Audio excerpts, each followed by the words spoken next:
Bé, darrerament veieu que faig duets en això del videoblog. Aquesta vegada, en vez del Carles Pellicer, en vez d'anar a Reus, he fet més quilòmetres i estic amb el Felip Puig. El Felip Puig, bueno, no cal que us el presenti, el coneixeu perfectament, i avui he fet una conferència aquí a la Cambra de Comerç de Tarragona al voltant de la situació de crisi, però jo diria que més que explicar-nos la situació i les receptes que té Convergència, que a més, com sabeu, som un partit que tenim una història perfectament acreditada de resoldre moltes situacions d'aquestes a nivell català i moltes vegades de contribuir sense ser prou reconeguts a la política espanyola.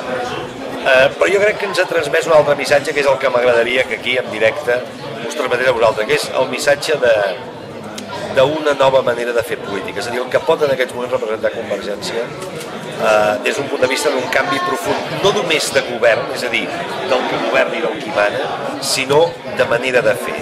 Allò de representem i volem ser una altra cosa. Volem ser un partit que representi uns altres valors a nivell ètic, a nivell social, a tots els nivells de la societat catalana.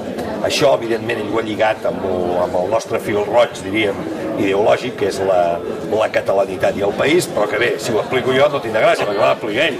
Per tant, Felip, teves la paraula. Molt bé, la veritat és que amb en Joan ens vam conèixer precisament solucionant crisis i situacions molt difícils a la ciutat de Tarragona, a la ciutat de Reus, en barris complicats, parlo de mitjans dels anys 80. Home, jo he intentat traslladar un parell de missatges que segur que molts de vosaltres compartireu i altres potser no. El primer, el Partit Socialista, els socialistes no estan preparats per gestionar i afrontar la crisi.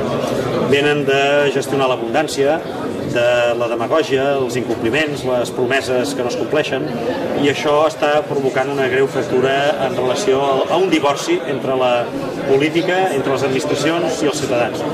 I per fer front a això crec sincerament que els valors de Convergència posats al dia, actualitzats, és la bona política que la gent començarà a exigir.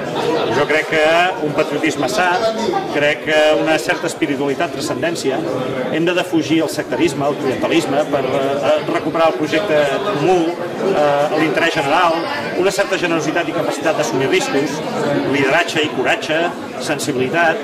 En definitiva, jo crec que més enllà, com deia en Joan, de les polítiques, de les respostes concretes, de la liquiditat de les empreses, de les polítiques socials, que també les tenim, creiem que ara és hora d'una certa regeneració ètica de la política, que cal recuperar els valors, les actituds, i que això és el que pot fer possible que des de Convergència i des de Convergència i Unió oferim el canvi que creiem que Catalunya necessita.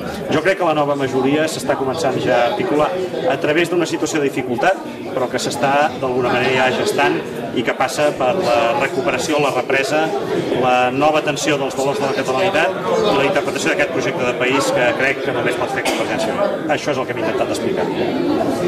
Acabem, no tallis encara, no has tallat? No, ara el Lluís Badia venia cridant per darrere. Escolteu, recordeu el que us acaba de dir el Felip ara. És hora del canvi, i el canvi s'escriu amb la C de canvi, amb la C de Catalunya i amb la C de Convergència. Ara pots tallar. Molt bé.